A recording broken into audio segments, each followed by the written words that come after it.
Attorney Hello. okay, he's coming in. Attorney Alexiadis, I'm trying to bring you over.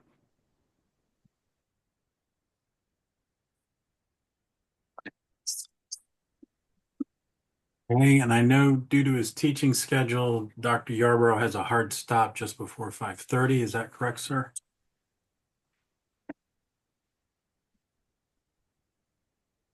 Here I am.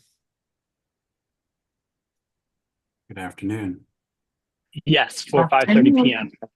Okay, and so depending on how the meeting goes, I mean, it's a relatively short number of action items, but if it starts to get too close to 5 p.m., we'll move the budget presentation up and so that you can fully participate in that if you wish. And Thank you.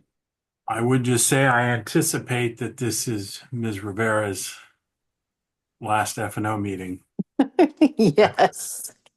And I just wanted, not going to belabor it, but just thank you for all your service on this committee. I think you were on it for your entire, what's this been, 6 years on board. So or just under 6. So Pretty much. Thank you.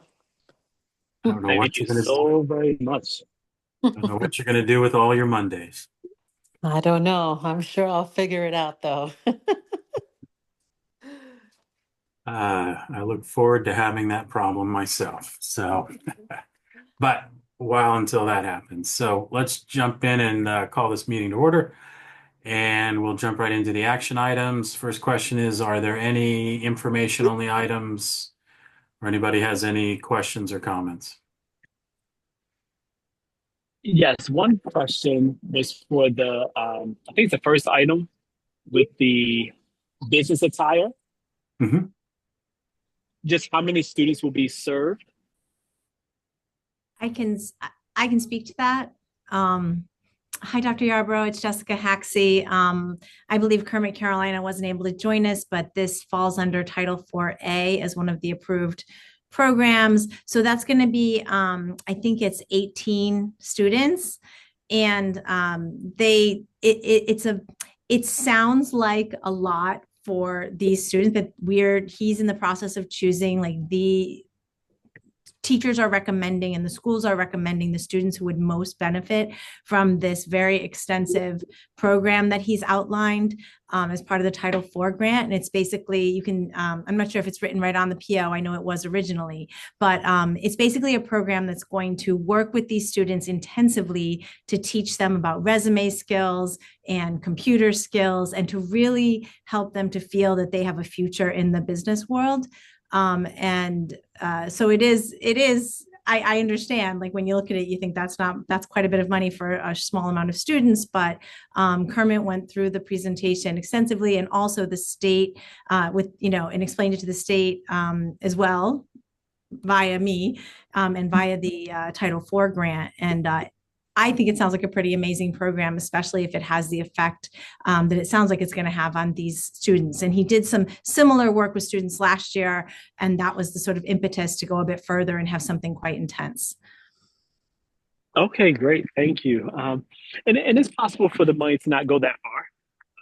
Some things are expensive. Well, so he great, did thank you. Yeah, he did. He for this particular purchase, the suits, he got 3 quotes from different area people. And actually the part that I thought was good is that this is the one local vendor that's just local. The other were Jose Banks and oh gosh, I'm sorry, it's not coming to me right now, but it's on the quick order form there. But they were more chains. And so I thought it was nice to also be able to support a local business with this purchase. And to add to that, Whaley Sample Shop actually participate. This is very much like a program the state used to run, Developing Tomorrow's Professionals. And unfortunately, that program went away when the creator and founder of it retired from the state.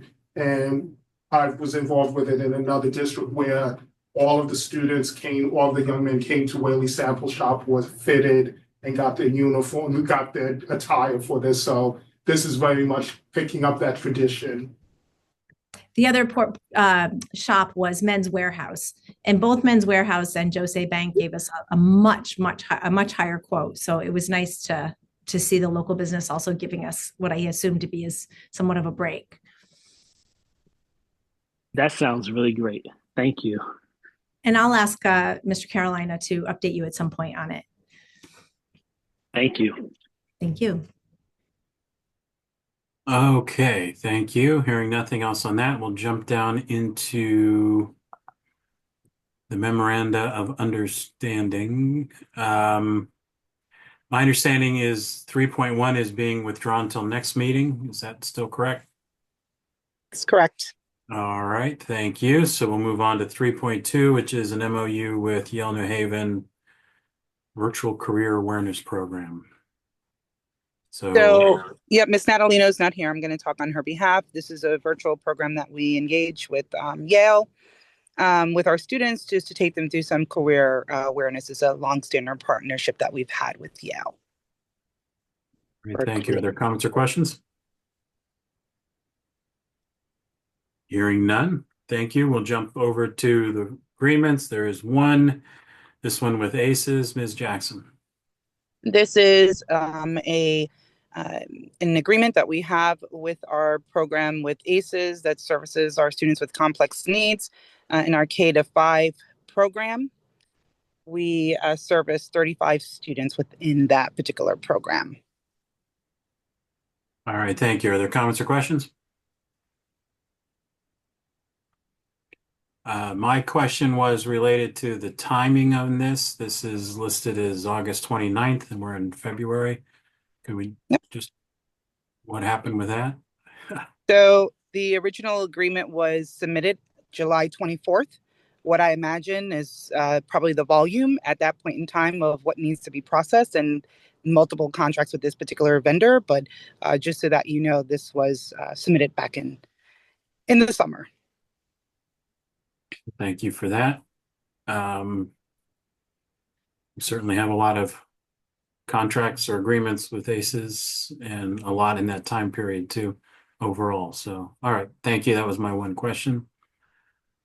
Moving into amendments, 5.1, I'll just note, as people might be noticing on the agenda, anything that has a 5, like the number, in this case 5.1 and asterisk, an amendment, or you'll also see it with change orders. These are change orders or amendments in excess of 20%. So it's just to kind of give everybody a heads up that this is a larger amount. So you should have a little more scrutiny or justification. And in cases with change orders, those are also have to go before the city's change order committee and be justified there as well. So 5.1 is an amendment to the agreement with Global Interpreting Network. Ms. Haxey?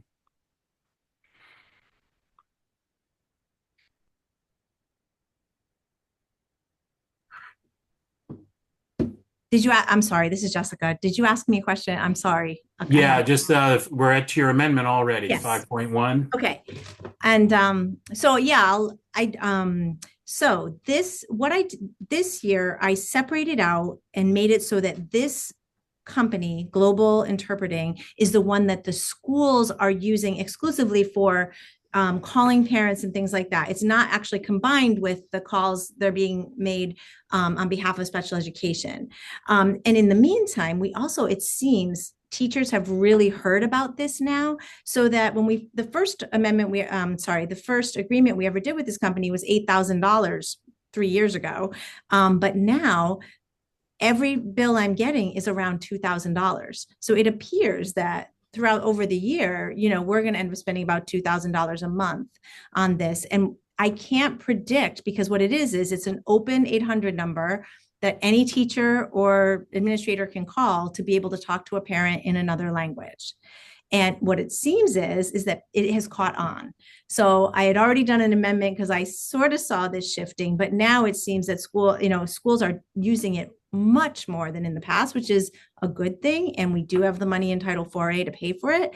But, like I say to you every time, these are impossible to completely predict, because on any given month, teachers could decide to use it or not use it. So I just want to make sure the money's in the contract so that we don't incur charges that have not already been pre-approved. Thank you. Comments or questions? And so this, and if you put forward for next fiscal year this, then you would, while it's impossible to predict, you have previous Right. So and experience with now this. if it's exactly. So next year, the first agreement will be for much, much more. Okay. And I saw in the cover materials, it's primarily Spanish and Pashto. Which reflects our language makeup right now, but they do have 200 languages available, and it does get used for a variety of other languages. So I see it as a positive as long as we have the funds for it through Title 4A. It means that teachers are making the effort to speak to parents in their first language, which is nice. Well, personally, I agree with you on that. Communication with parents is key. All right, hearing. Mr. Wilcox? Yes, Dr. Yarbrough. Yes. Just a thought that sometime, no urgency, but just sometime in the future or when this contract comes up again, it might be nice to include testimonies or feedback from the teachers who have been using this, even from some of the parents around any difference this might have made for their work and their connection and communication. Oh, that's a great idea. I usually do a survey that's more along the lines of, did the service work well? But I haven't included that type of a question. So I will this year and send that to all the teachers. And I'll see if I can figure out a parent who they've called to ask as well. Thank you for that. And I'll include it this summer when we do the next the new contract with them. Thank you. Thank you. Thank you. Hearing nothing else on this, we'll move on. And 5.2 is an amendment with LULAC, Ms. Diaz Valencia, or can someone else speak on this?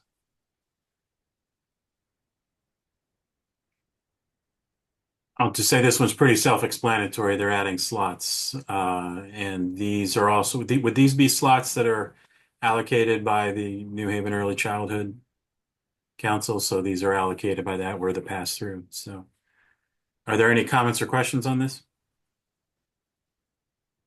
I had none either. So 5.3 is an amendment to the agreement with Cornell Scott Hill Health Center. Ms. Peters, or someone available on this? Oh, this is a no charge, no change in funding amount. Yes, this is the one that just is clarifying the agreement so that they can seek funding, federal funding, to pay for what they're doing. Is that correct? That's correct. Okay.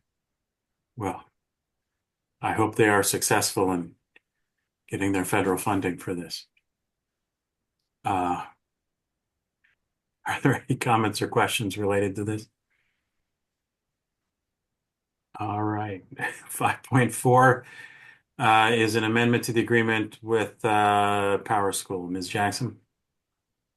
So this is an agreement. As you know, Naviance is the software that we utilize to help with our college and career readiness for our students. And the $4,800 really is for them to do some additional work as triaging and professional development. Okay, comments or questions? I have a question. Please. Yep. Just since we've had the software for a while, just curious about what part of the professional development is still needed, or is the software changing with updates?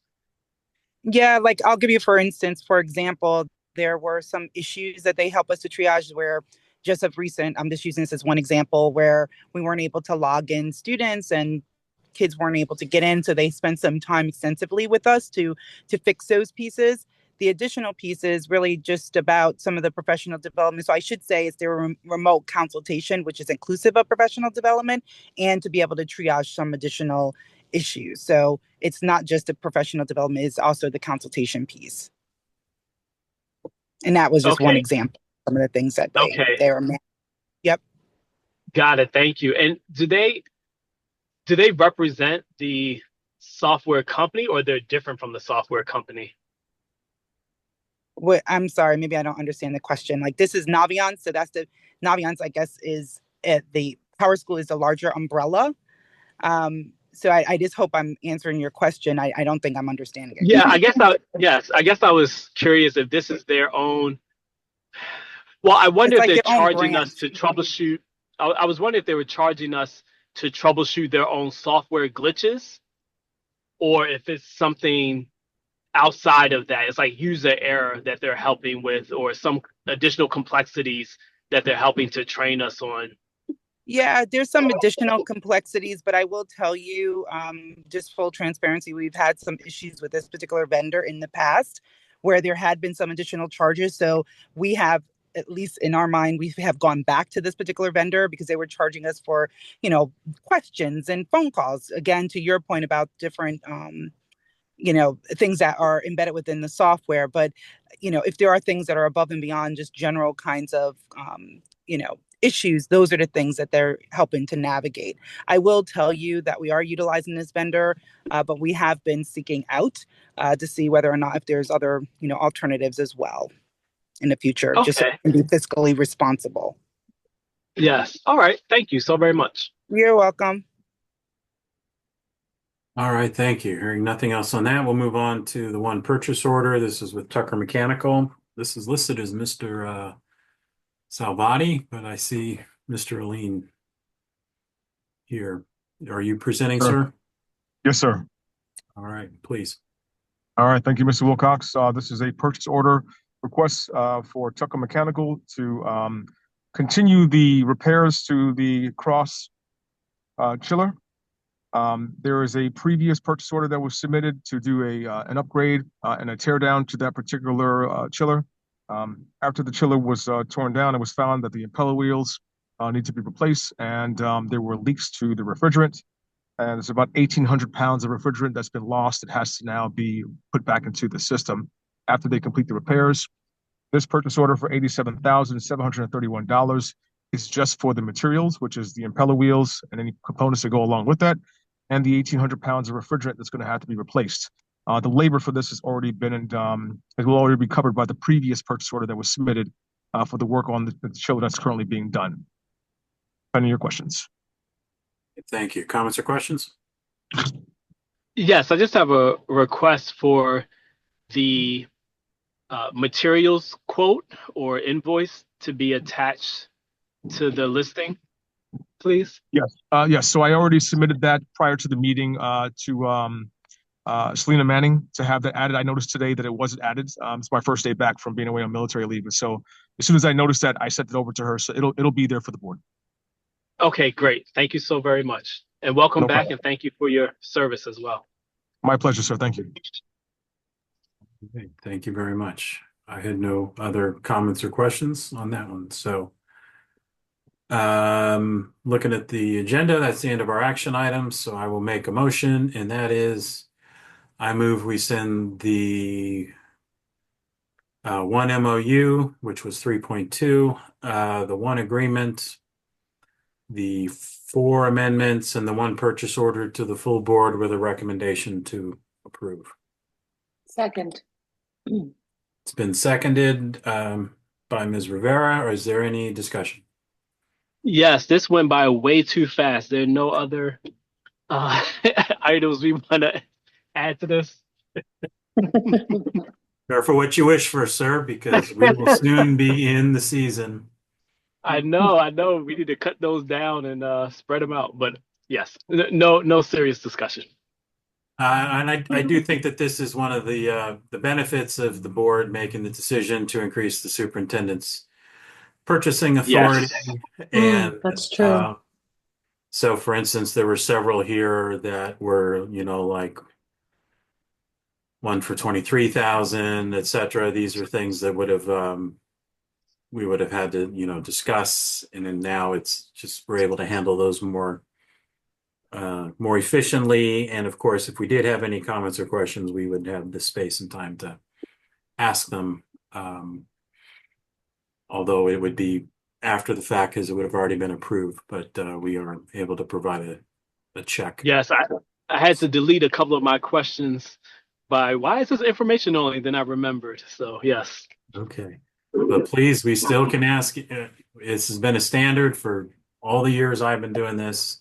If there's any comments or questions for information only ones, they are fair game, and we should ask whatever we have so that if there are things that don't look right to us or things we don't understand, we should be asking them. So moving forward, Thank you. please ask them. All right.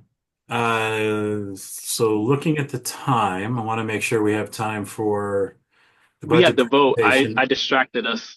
Yeah. That's okay, sir. So our next item, 8.1, is No, Matt.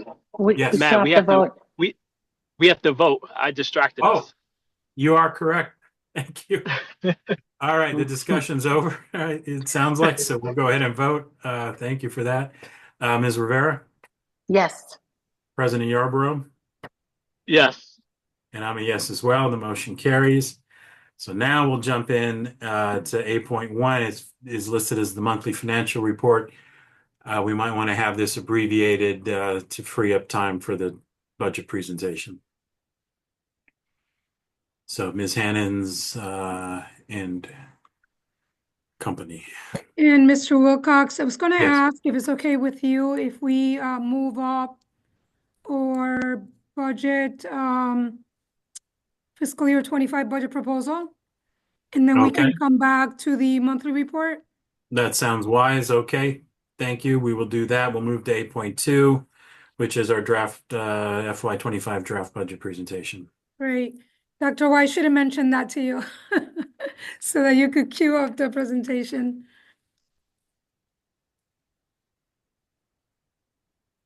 So I am going to get it started, but then our CFO, Linda Hannons, and Christine Bourne will be joining me.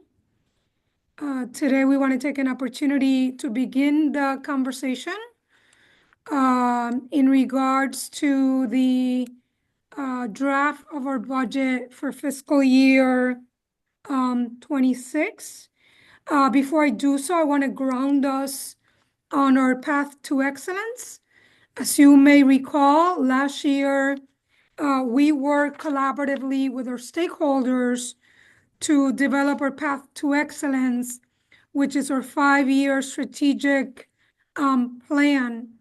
And the mission of the New Haven Public Schools ultimately is to empower that every single student that comes through our doors is able to thrive because they're able to receive a strong and solid public education that is going to prepare them for success.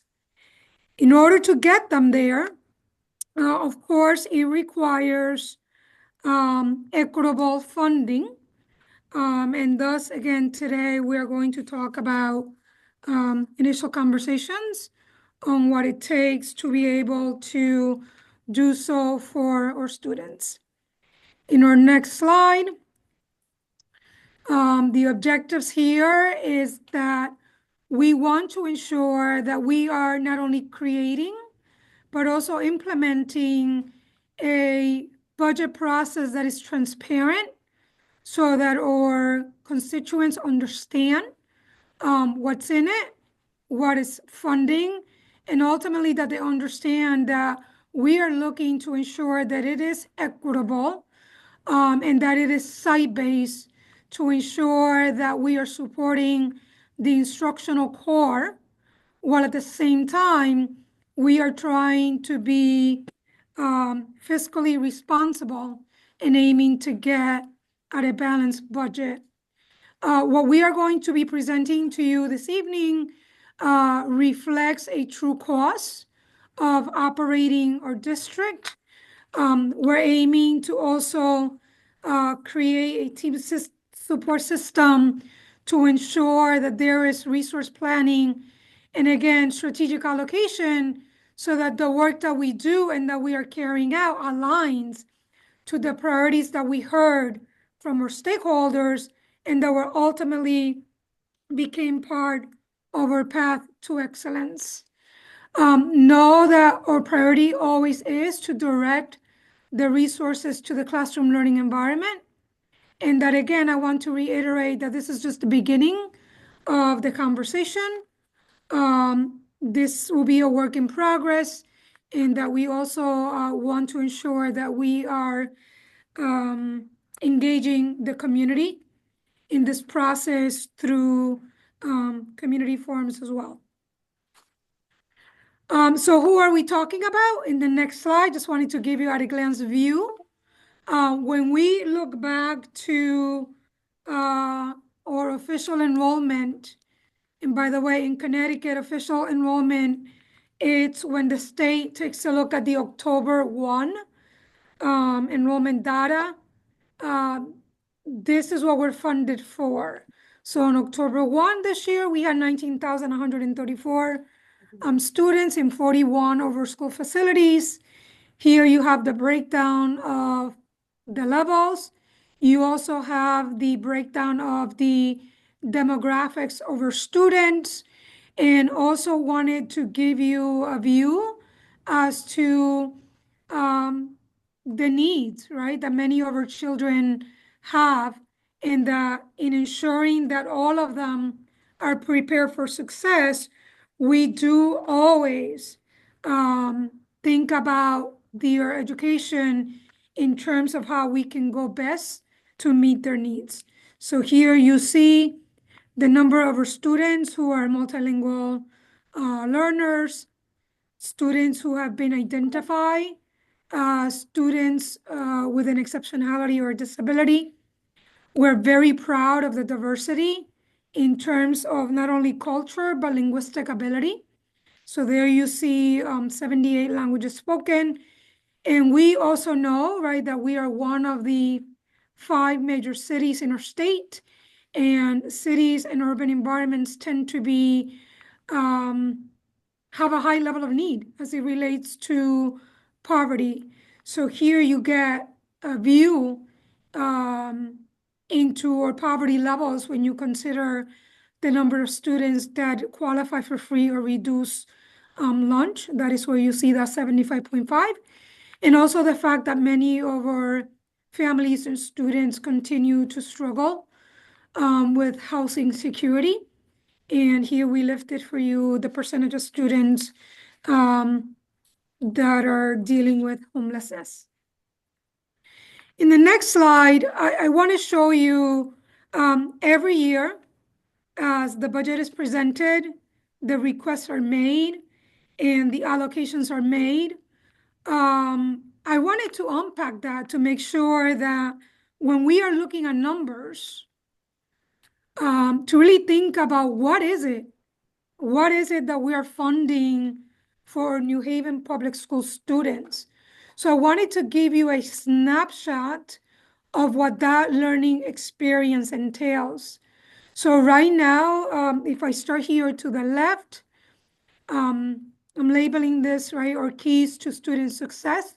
So it all starts with the core academic program that we offer our students. So this is where we start looking at our content areas like literacy, ELA, math, science, STEM, social studies, world languages. But we know that in New Haven, we don't leave it there. We are very proud of what we're able to offer our students as it relates to the performing and visual arts, as well as health and physical education.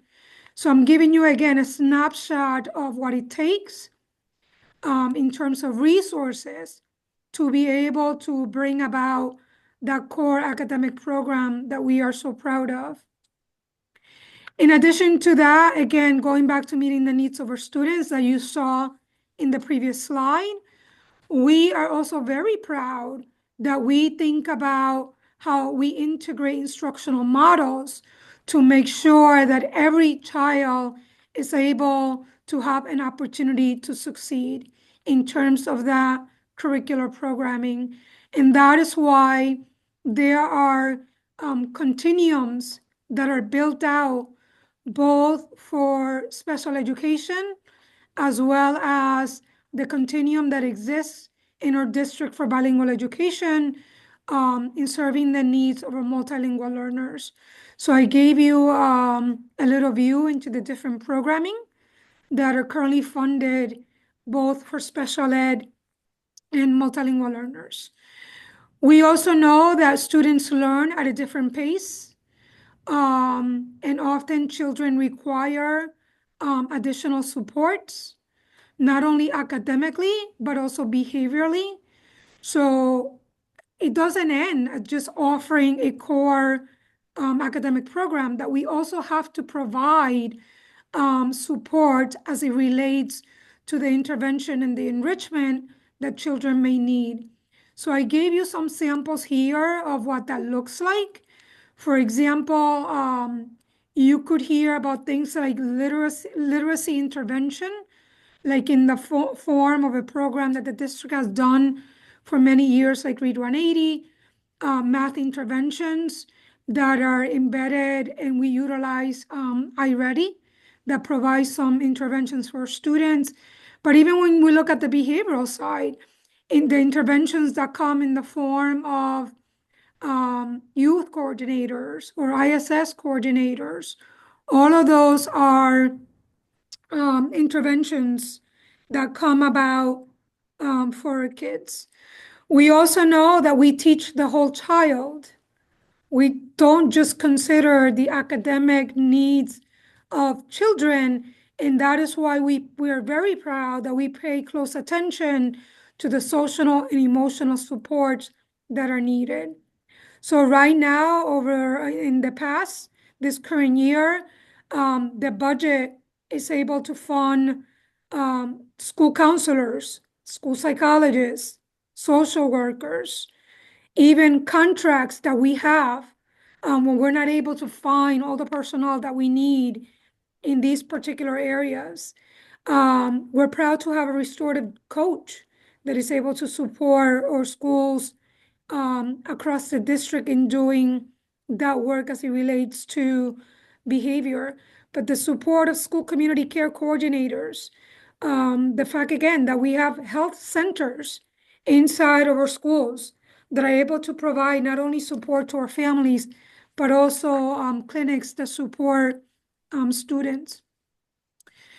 Followed by the work that the district has been doing, and one area that we're very proud of, how we continue to go deeper inside of our college and career pathways.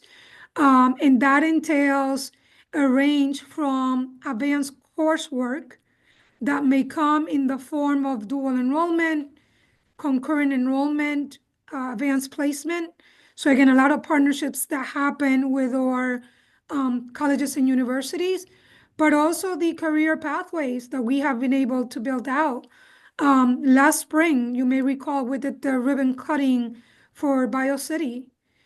We have continued to work on our business pathway or culinary pathway that's been a national award-winning program that gets recognized year in and year out. Building our education pathway because we know there's a national shortage and we want to build our own, as well as health careers and manufacturing. And then looking to hone in on industry certifications and internships for students. So when they leave us, again, they leave us with wide certifications under their belts, not just a high school diploma, but also the experiences that they have had through those internships with our partners. Also, the amazing work that an opportunity that we are able to offer our students through the amazing athletic program. Just, I think it was last week or this weekend, once again, our Hill House track team won state championship. So we have great programs where our student athletes are able, right, to engage in sports and go far in those areas. I gave you a look into the wealth of opportunities that exist in athletics. And also here on the left, a little bit of what we're able to do inside of our middle school athletic program. That again, it is not as rich, but it's still something that we're able to do that serves as a pipeline into our high school programming. And of course, continuing to address our student attendance and engagement. Gave you some ideas of some resources that go into this work.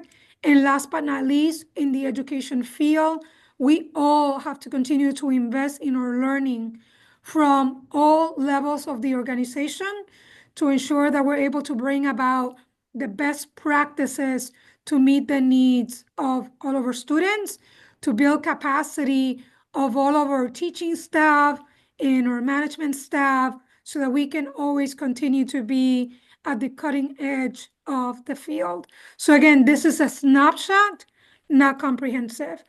But I wanted to give you this because in the next slide, I wanted to also paint the reality that a lot of that which you have heard, at least in the last 3 years, we have been able to do so because we have had the luxury of having the federal grants of ARP-ESSER. And those millions of dollars came into the district and were used to be able, again, to hone in on the learning experiences that we were making possible for children. Because we know, and we have always known, and you see in the next slide, that we depend on our ECS dollars. So Dr. White, if you bring me to the next slide, we depend on our enrollment and the per pupil funds that we get primarily from the state, as you see there on that second row. That is basically the bulk of how we are able to support the programming that we do. We then rely on local dollars, and we are extremely grateful for the fact that the city year after year has increased allocations, and we continue to seize every opportunity that comes from federal government. And right now we rely a lot on entitlement grants that come in, but all of it to tell you that we, like many major cities, have been seriously underfunded for a number of years. And again, grateful for those 3 years of assessor, but this year, even here, when you just look at the other cities and you look at our per pupil funding, even if we were able to have Hartford level funding, there'll be so many millions of dollars that we would be able to access to continue to provide the rich programming for students. But that is not the reality. So to continue to show you again in terms of funding and where it comes from on the next slide, I wanted to also show you where are we as it relates to staffing levels. I know that often it's about, well, you have too many administrators. Cut administrators and you're going to be fine. You have too many of this, too many of that. Cut that and you're going to be fine. Folks, we are talking about a multi-million-dollar organization, which is New Haven Public Schools. And to run a multi-million-dollar organization, you need a structure that would allow for the layers to ensure that the work is planned for and that the work is delivered. But I wanted to show you even where it is that we stand as we look at our counterparts in terms of average. When you look at our administrator and central office in comparison, we are below the average. When you look at our certified support staff, we are below the average. When you look at our non-certified support staff, we are below the average. When you look at our certified teachers, we're also below the average. So again, I wanted to take this opportunity as we begin the conversation to paint the picture of the realities of what it is that we have and what we don't have. And in our next slide, I think often you have probably heard us speak about the equity formula that the district had put together a few years ago that was guided by national caseloads. And even when you look at that and you look at what we have and we don't have, if we were to equip the district based on those caseloads, this is the gap. You are still looking about a $35 million gap that we have that exists in the district. And I would argue that that is us in New Haven, but that is not much different from the other cities around us. And that is why, again, as I talked about local dollars that we're grateful for, you're going to hear us talk about what the need is for this upcoming year, knowing that we no longer have the ESSER dollars. And in addition to that, I know right now up at the Capitol, committees are listening to stakeholders express their sentiment related to the governor's proposal, but I encourage everybody to get engaged in that process. When we look at that proposal and we continue to speak about years of underfunding, that proposal really does not do anything to begin to close the gaps. So again, I want to hone in back to our purpose as a district. If we are really going to ensure that every child that comes across our doors is going to be able to thrive, and we aim to ensure that every kid who's with us, leaves us, is prepared to be able to engage and become a global citizen, there's a lot more that is at stake, especially in this new upcoming year as it relates to the financial challenges. So with that, I am going to turn it over now to our CFO, Linda Hannans, to walk you through the rest of the presentation.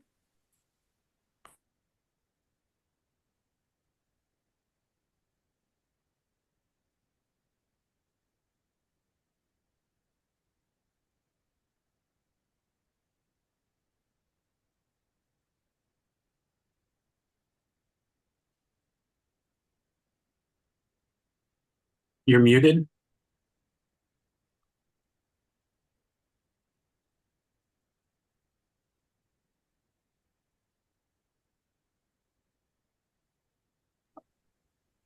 Okay, can you hear me now? Yes. Okay, thank you. So this evening, I'm going to basically start with the funding streams and how they can be very different. So if you look at this chart here, it shows you that there are a few schools that get the federal magnet funding. There are, I think, 2 schools now that have SIG funding.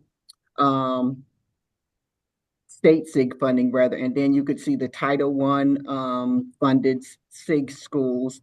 Also, we have the Commissioners Network schools, which are just 1 at this point, and then the Title I schools. We have 3 new Title I schools this year, which are Edgewood, Nathan Hale, and Wilbur Cross.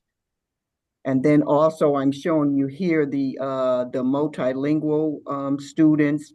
And right now we have 4,542, and 4,000 of those students represent 15% of the population. So I just wanted to show this to show the types of schools that we have, the number of students that we have, the number of suburban students, and the number of New Haven students, because I think this is important to show where funds are going and how funding streams can be very different. With our key trends of next slide, please. Thank you. With our key trends, we're showing you the historical enrollment. And as we all are aware that the funding has gone down since ESSER, but this does not negate the need for the funding that we are asking for, because there are lots of services, as Dr. Negron spoke of earlier, that we do provide the students that are in our district. Next slide. And this slide here, the key trends, again, it just shows the ECS and the Alliance grant funding. So as I've mentioned in previous slides, in the previous years, that our ECS funds are at 142.5, and then any new additional funding that comes in as the part of the Alliance grant, which means that there are regs that come with that you can only do certain things with the Alliance funds, which you have to clearly identify to the state. So they take a thorough look at our application to make sure that we are providing additional services and not supplanting what we should be receiving. Our next slide here is just a key trend in grant funds. And this slide has always been important, but it's extremely important now because of the fact that we're starting to see, we've seen the decline in ESSER funds. So while we had we had over $200 million worth of funds, which, we were very grateful for, and we were able to include a lot of different programming and do a lot of things that we weren't able to do. Now we're looking at the decline in the ESSER funds, but we still have a lot of things that we still need to do. So as you can see right now, we're only estimated in total in our grant funds to be $84.7 million, which takes us back to, I'd say, 2016-17. We had more in 2000. So we're back to I'd say 2018-19 fiscal year for comparison. And again, these increases were basically due to the COVID release fund and all our different various ESSER funding, which is going away. The next slide are just key trends and grant funds. So I'm just showing you here where we were and where our projected revenue for next fiscal year. So this just gives you a flavor of the different funding sources and how much those dollars were. And as you can see, all the ESSER dollars were basically at the bottom. And so now again, it shows where we were at 144 in 2023-24. We're again projecting to be up to 84.7 in the next fiscal year. And as you can see from this fiscal year, it's also a 20,000 plus drop in funding. Next slide, please. And here is just a visual on how our schools are funded. And here we have our state funds, our local funds, our federal grants, and then our private grants. And I think I mentioned in a previous slide last year how the grant fundings pieces of the pie are just dwindling away. They're much less, and they will be much less again for the next fiscal year. So all of the other funding that we get are from like the state and whatever the local district gives us. And that's an important slide, a pie chart to remember, because this basically shows you in a nutshell where the funds are coming from or where the funds will be needed. So with that, I'm going to go into our initial projection budget. So for the 24-25, we asked for 22, and this is just to give you context. And then for 24-25, we were actually approved at 208, where we had a difference of $11.8 million. For 24-25, we received the 208. Our request for next fiscal year is twofold. So what we've done in this presentation is we gave you two options. One is the request with no new funding, no vacancies, just plain out. We would still need 16.9, which is an 8.14% increase. And then for our 24-25, we also gave you another scenario, which includes all vacancies and other things that we may have other things that may be in there as well, excuse me. So that difference would be 23.2. Now we know that increase is probably not likely, not possible, but we felt that this year we had to put everything on the table because in the past we depended on other sources of funding to supplement some of the shortfall that we had, within the grant guidelines or what have you. But now we don't have any of those other sources. So we just want to put it out there on the table that this is what we need to operate. If we're expecting to fill all vacancies, then we need the 23. If we're saying that we're not going to have any new quests and we're not going to fill any vacancies, then we're coming in at 16.9. Next slide. With the revenue assumptions, we're just showing you here is, of course, the 142.5, which is the ECS, and then the ECS Alliance grant, where is now coming in at 28. The increase was, I think, 1.6, but that basically just covers current salaries. The interdistrict grant, we don't have the verified enrollment yet, so we're just listing the number at 36.8. And then our tuition billing, while we have some changes with our tuition billing and stuff, we're thinking that this is where we would like to end up with the dollar amount. It's not as much as we had anticipated because a lot of districts are now changing their formulas and stuff, which is making it harder for us to claim costs. But we have been diligently working on trying to get what we are entitled to. But sometimes that requires legal, which then doesn't help us because now we spent the money to try to, we've had to involve lawyers. We try not to, but in some cases we don't have any choice. And so we are trying some new strategies. We're looking at other ways of doing business. We're also looking at other services that we can provide in-house, but that's a work in progress. Next slide.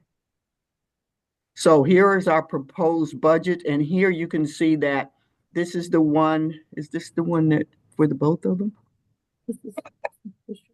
Okay, so this is this year's approved budget. And our request with staff and actual costs, and this shows you that the 8.4% with the 16, and that's what the 16 is over there. We'll also have another slide.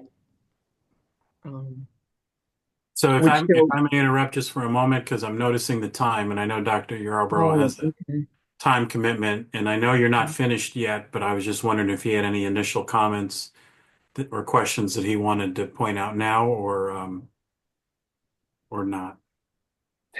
Okay, thank you very much. Yes, please feel free to proceed. And just an initial comment, which is I really appreciate from both segments of this presentation, the slow walkthrough. I think context is extremely important, and you are providing it. With financial reports, we could just look at numbers. With a budget, we can just look at numbers.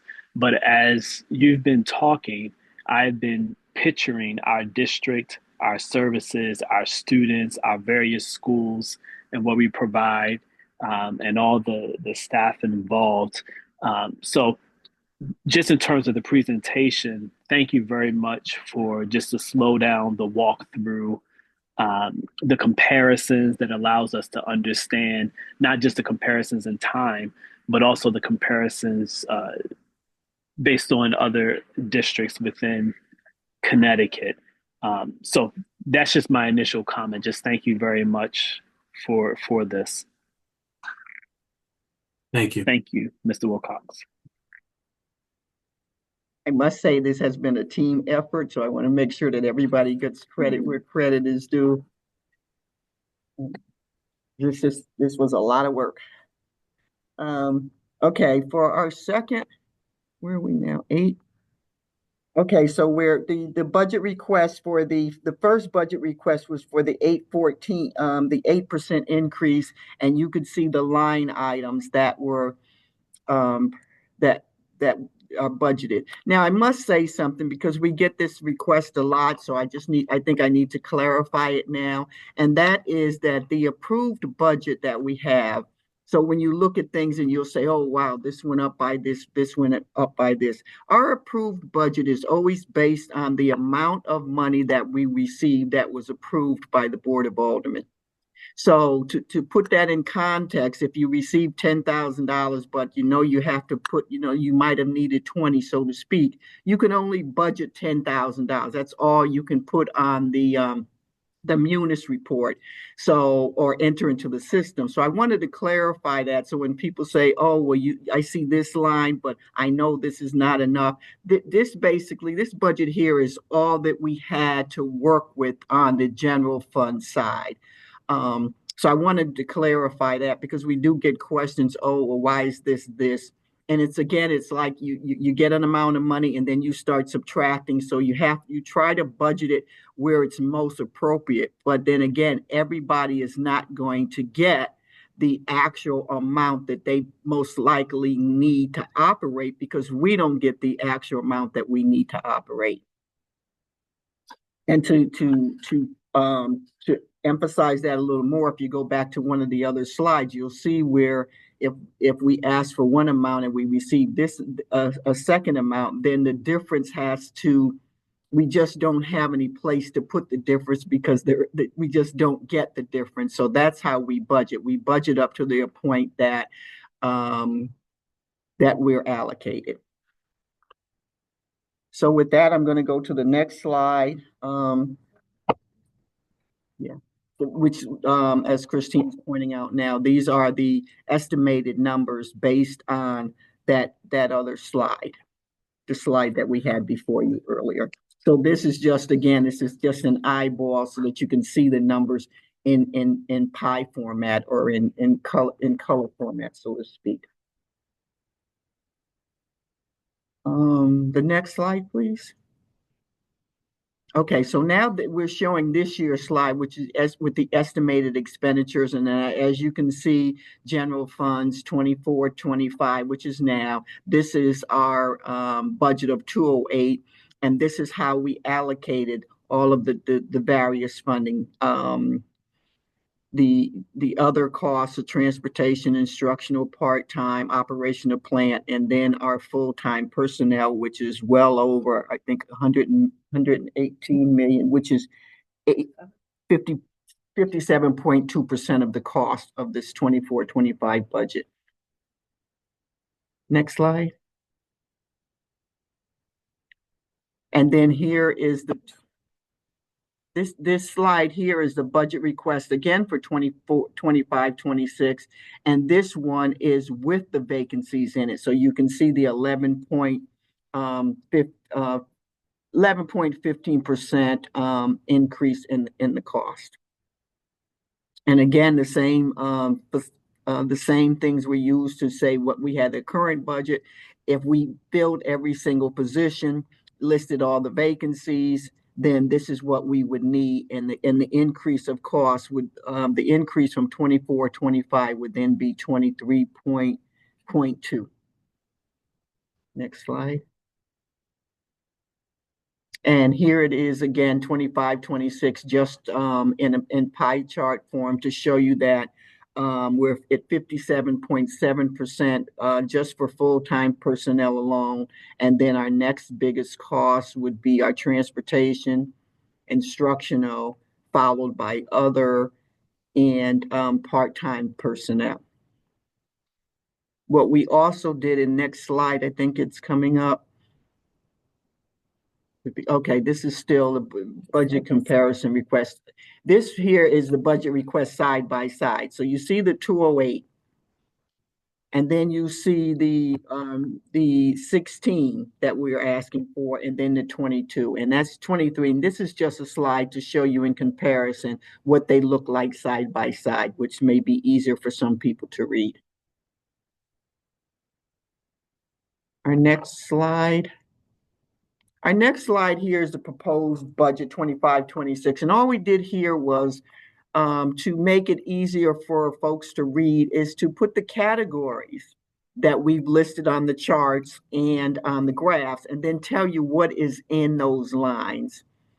So that if you have a question, well, where's so and so, you can see where we categorized it and summarized it.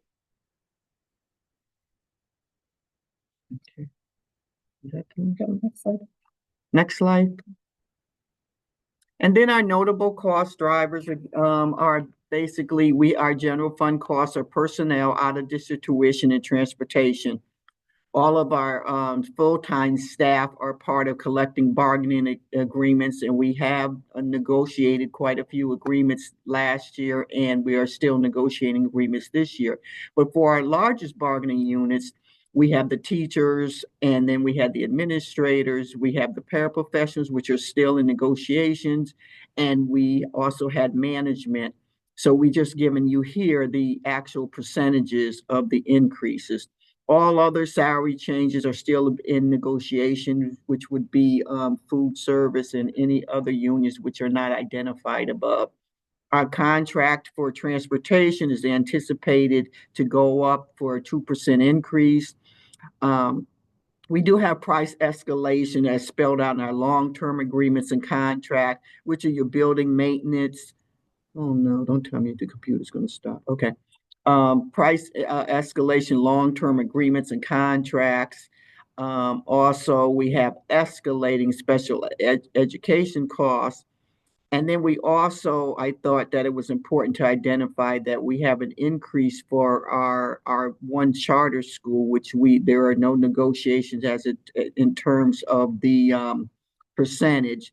They are just automatically provided with the percentage based on the written agreement. Next slide, please. Okay. And this here is just this year's budget and this year's projection and where we are going. So you can see where the expenditures are for the month and where we are at full year variance. We're still expecting a deficit, and that is due, which we're working on, and that is due to some things which are out of our control. And I know I said it wasn't going to snow, but it started and it just keeps snowing. So our costs are going up in those areas, and which Christine will maybe speak on a little bit later. But this is where we are just far. This is again a snapshot in time, so things will change. We've actually put a freeze on some items that we think folks can get through with the end of the year without hurting our classrooms, because that's our major goal, to make sure that our classrooms are not affected and that children are still learning. Is that it? Okay, so our mitigation efforts and our mitigation strategies are the same basically that we used last year. And we've been reprogrammed unspent grant funds. We had a budget revision which was due February 1st. So that tells us whether we're on target in terms of providing the services or whatever we said in the budget. If we're to the point where, we were able to make adjustments in those budgets, we have, and we will continue to do that. We're monitoring our hiring to make sure that we're not hiring folks at top step. While we want the best individual for the job, we need to make sure that, the availability to pay is looked at as well. We continue to monitor all new grant applications, and that allows for us to, if a grant allows for indirect costs to be included in the application, then we require that be done. Unfortunately, what happened to us this year that will affect our budgets going forward is that while it was a blessing to get all of the federal funds in for years for various programs and stuff, what happens is that you can't include those federal funds as part of your expenditures, which severely reduced our indirect costs. I think we were at 627, then we went down to 5, and now I think we're down to 1.6. Also, we're still surveying comparable districts to determine whether our tuition reimbursement rates are in line with other districts to make sure that we are claiming what we should in terms of billing and also paying out. And then we continue to include costs of utilities, security, and custodial for programs that run after the normal school day or on the weekend. So a typical example would be if we're running a Saturday program, which is being funded by a grant, then we make sure that we put those costs like utilities, security, and custodial, we put those in the grant, in the billing of the grant, because without that program, the school would not be open on the weekends. Next, please. And we continue to look at all expenses to see where we can make further cuts that do not affect the students. I think I mentioned that earlier. And then with the ARP ESSER, because that ended in September 2024, now we are continuing. It's not that we just started, we're continuing to review programs and resources to make the hard decisions this fiscal year so that we will continue the work identified. And again, if some of it is the building uses and the overtime cost, review enrollment numbers and class sizes, with the work that we've done with staff sizes. We've already changed a couple of things with our class sizes. We're realigning our summer learning programs, inclusive of the busing. What we do know this summer is that we will not be able to offer the robust summer programs because we don't have those extra funds. And so we will be looking at basically the programs that are coming in and see how we can offer what we can to the students.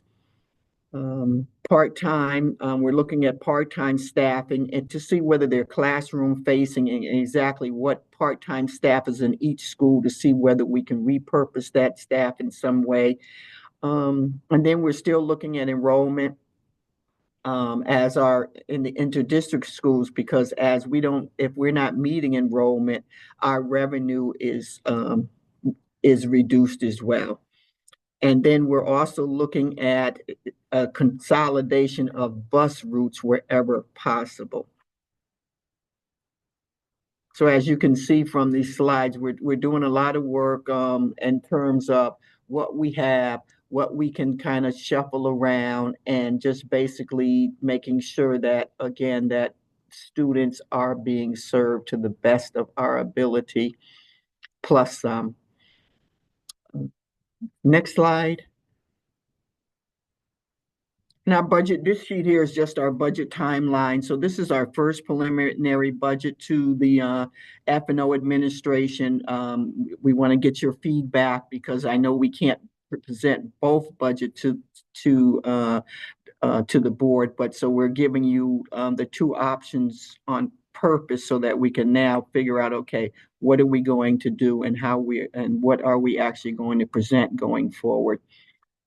So we're looking at, that's today.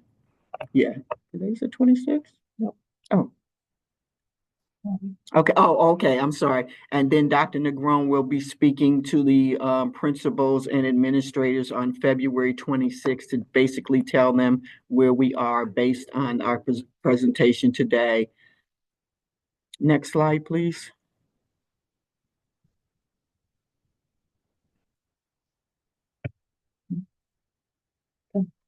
Tentative. Yeah.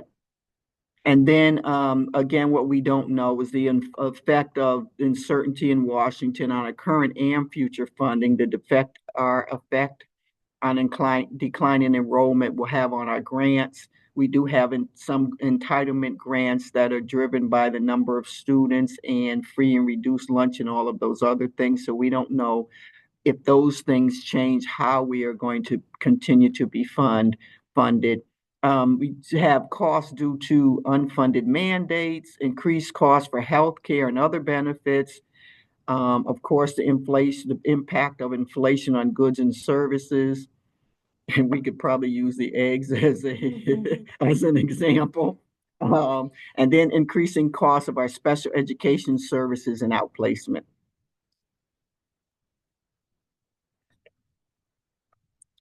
Do we have any more slides? Oh. And then our final thoughts, which are the award of New Haven, the award to New Haven of our ESSER grants. The various grants have been extremely helpful as we have designed robust academic and other improvements for our students. Due to the increased costs mentioned earlier, slides by Dr. Negron and myself, a decrease in our grant revenue, we face projected deficit. We know it's going to be a large number. We just don't know how much. And we will continue to explore new resources, new sources of funding opportunities, as well as continuing the challenges to close the gap. I would just say that hopefully a lot of the grants that we can access and receive are not to the point where they say, we're giving you this, but you can only do this. We really, at this point, we need money to be able to run our district effectively and efficiently, and that our hands are not tied with the strings that would come with the grant. While we appreciate all of the funds that we're getting, we really now need to be able to draw in funds that we could effectively move to the spots that we really need them. And I think that's the end of my presentation.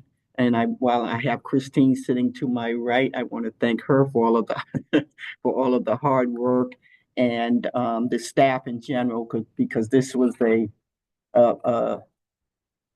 a lot of us had to put in pieces. So I just want to make sure that everyone is thanked for their services. It was much appreciated, because this was a very difficult task to put together. And it's going to be difficult going forward. Thank you.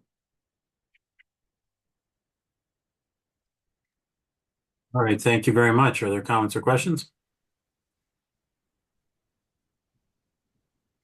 I have a few. So I appreciate the additions to this over previous years. I think the comparison information and having the per student funding information, I think that's a key thing that has been missing, and it's a nice refinement because it really drives things home. The numbers are very large because this is a large district, but when you look at the per pupil funding, we are below the Connecticut state average. We are below the average of many surrounding towns, and we're also below the average of some of the other large underfunded school districts. So the numbers are big, but when you look at it per person, per pupil, I think that having that information there is key, along with the information that also shows, because one of the standard things I hear is, oh, we have too many administrators at central office, et cetera. And it's like, well, when we look at that and you look at comparison districts, when you look at it per pupil, number of administrators per pupil, et cetera, number of teachers per pupil, we are below the state average and below the average of surrounding areas and other urban districts. So I suggest adding to that comparative table, because I think that comparing ourselves only to the other underfunded urban districts that also have the larger percentage of students, as we saw at the beginning, homeless students, English language learners, students in socially disadvantaged students, financially disadvantaged students, et cetera. That doesn't tell the true picture. And I think, so for instance, I know from the things I've looked using the Connecticut State Department of Education school report cards, if we had handbins funding of more than $23,000 per student, that's an extra $50 million in a district, which would wipe out our staffing deficit when we look at how many social workers do we actually need compared to how many we can afford. If we had Hartford's, that's an extra 30 million plus. If we had Brantford's, that's an extra 60 plus million dollars. And if we had Greenwich's, that'd be an extra 20, they have 27,000 per student. That's an extra $125 million. And you can have an awful lot of math teachers, I'm guessing, and language teachers, et cetera, with $125 million more in funding. So I think that's expanding that information out, I think with a couple extra schools to show not only are we not as well funded as some of the other urban districts, but that compared to districts that people consider successful based on the test scores, there's probably a correlation between funds per student and test scores. And the richest state, one of the richest states in the country, gets what they pay for with disadvantaging some of their schools districts.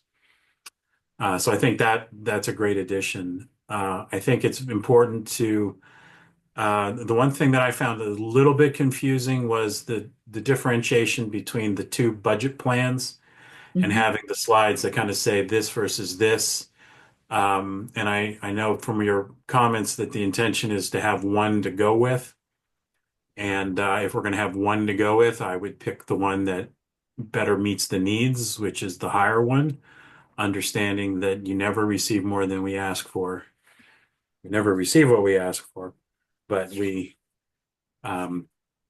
that's just my suggestion, and other board members might have different thoughts. And then the final comment that I had was that I do think that the one thing that's really shown that I noticed on the slide that was showing the dollars that were coming from the different places and how much that would grow. The number that's not growing much based on the governor's budget proposal is the state part of this. And that gets probably a little complicated and not something that I don't understand in terms of, because they are talking about some extra funds for special education and extra funds for early childhood education. So maybe there'd be some other monies that come into the district that way.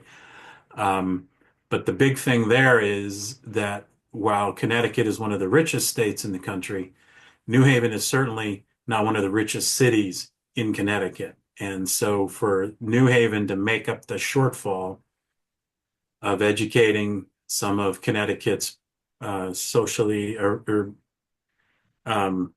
financially disadvantaged students is borne by the city only, and that's a big lift for the city taxpayers, where money is in Hartford. So I think that maybe in the presentation is pointing out that the extreme importance of the discussions happening in Hartford, over the next several weeks and months is key, because otherwise the costs need to be borne by the city, and the city is not going to have those funds. And then I guess the final piece is to be able to have some sense of the implications, because this budget, as we always present, is just to kind of have what we have now, but to have the extra costs due to inflation and contractual increases in our labor contracts that we and the alders have approved.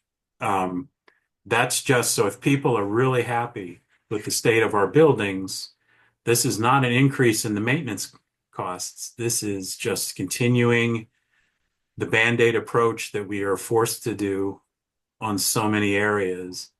This is not having the ideal number of students in the classroom. This is what we can afford to have in the classrooms, which means larger classes. So I guess, long story short, if people are really happy with New Haven schools in terms of the variety of these factors, then this budget just keeps going with what we have. It does not address the delayed maintenance. It does not address the learning needs. It does not address so many things. So I think getting that across somehow would be great. Those are my initial thoughts on that, and I appreciate the effort that goes into this and the uncertainty of doing this with all the challenges. And just look at the news every day, and it's unclear as to which of the federal programs will continue or how they will continue, et cetera. So, which is a bit frightening on many levels for many people. Okay. Is there any other comments or anything else? Okay. I will say, in addition to all the extra hard work that your office has done, Ms. Hannons, in preparing this, along with all the other people that weigh in on this. I do think that any of my previous comments is not to say anything against what our staff are doing. I think it's amazing that New Haven Schools staff members at every level, the work that's done with this lack of resources, and that people still remain and work hard for this district, I think is a testament to their dedication to the students in New Haven. So I appreciate that effort across the board, every level. Pretty much everybody has other options, especially in areas of teacher shortages and so on, and appreciate the work that people do in spite of the needs.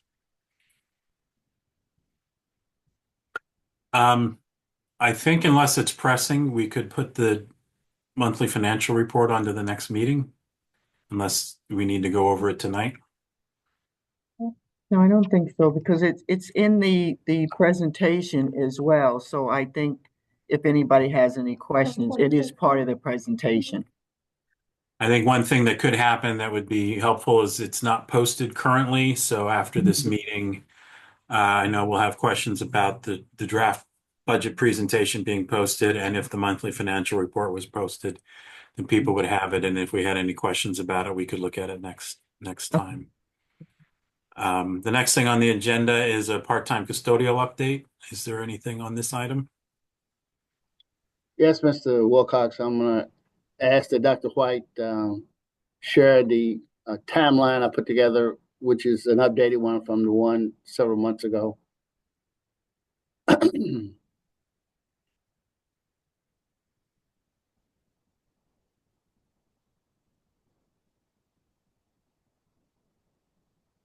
One more moment, if you can begin talking about it. I guess I have to pull it up on this computer.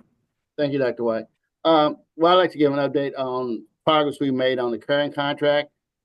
We were concerned about the monthly billings that were coming in with no documentation. We were not getting the list of no-shows. We were not being credited for those no-shows. We had no documentation on the number of permitted events and the number of people. So over the course of several weeks, thanks to finance and procurement and Corp Council, we was able to make some changes. And as a result, the last two monthly bills have been lower, no monthly cost overruns. And also we have had a breakout of permitted events. And it has helped us with this RFP because in the last RFP, there was no performance standards or metrics. The last contract focuses on inputs, but not outputs and outcomes. And that's what we're doing with this contract. We're a little behind schedule because we had another RFP that we had to get out the door, which was the facilities assessment study, which is moving pretty good now. But we are, if you see to the left, we started talking about the RFP back in November, and we've been meeting to discuss the shortfalls and what we would like in the new contract.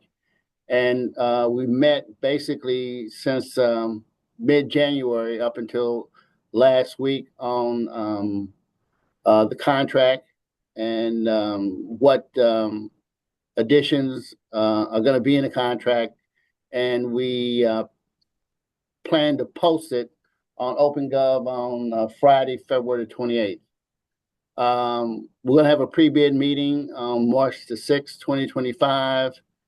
And in April, we will hope to bring to this committee and also make a recommendation. So we're going to fast track this because the sooner we can get the RFP out and the assessment process, we'll be able to select the vendor and go through the process of F&O, Board of Ed, and then to the Board of Alders, and we can have a smooth transition on this contract. I'd like to mention also that at this time, we've also been working on the maintenance contract, and it's a similar timeline, but we're a couple weeks behind due to other priorities. But we have looked at what's in the facilities maintenance contract. Also, I've noticed some things that are not in there. There's no, again, performance metrics. It's like it says that, if we have work orders in the system, what do we do after work orders been open for 30 days? A decision is not made about whether or not we are going to get the work done or whether or not we have to do an all-call contract. And if you have tradespeople, like at one time, both of our carpenters are out. So doors, door locks, etc., were not being done. So in the next contract for facilities maintenance, we're going to have better performance standards and better monitoring of the work order system, and also the assessment of having a plan for the schools once June comes, to have a focus on facilities maintenance, HVAC, windows, doors, in addition to focus on trying to get the schools open with products and paper, but we need to really also focus on the infrastructure as well.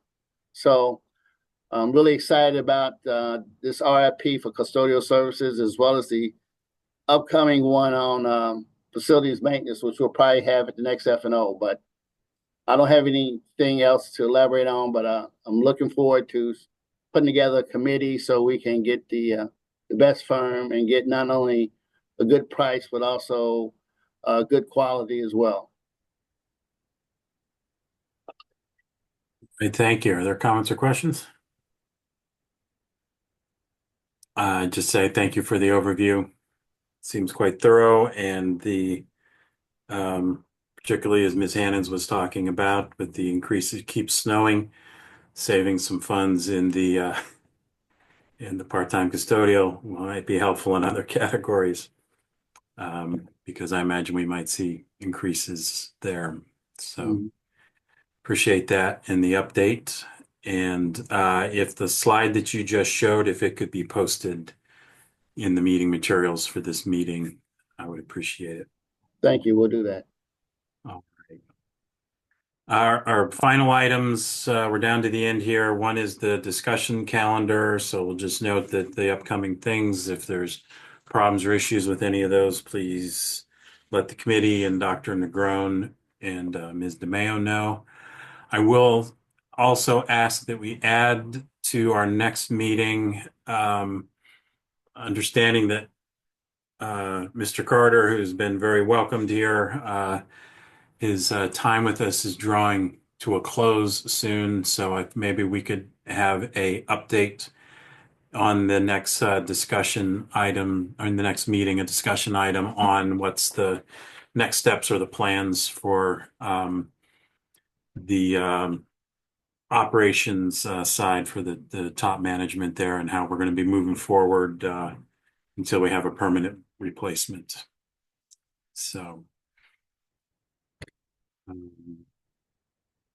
final thing is upcoming financial issues. Is there anything that we haven't already discussed that's looming out there?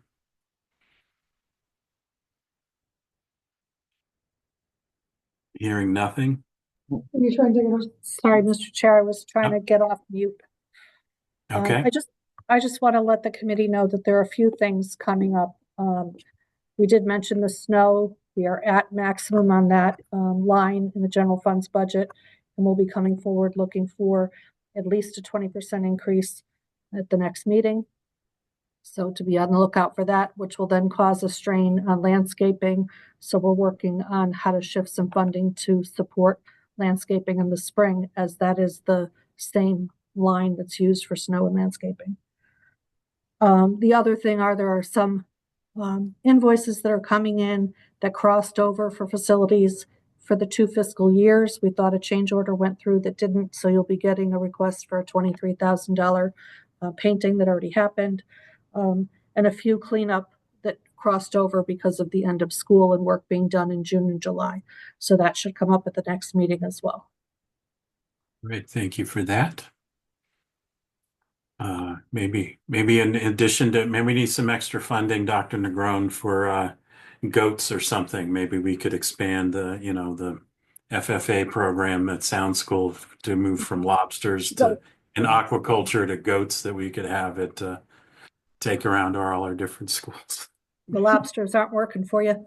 I don't know, the lobsters, I mean, they got those claws, but I don't think they can clip grass and shrubbery and all that. But Dr. DeGrode saying maybe some chickens so that we could get the eggs and then do solve some problems. yeah, we might need to think outside the box and into the pen. I can report a positive that the incentive payment for the LED lighting has been confirmed, and we'll be finally receiving that a year and a half later. Mhm. So that's a good. That's good. All right. And that's to the work of Mr. Carter. Thank you, And sir. Yet another thing we should be thankful for. Mhm.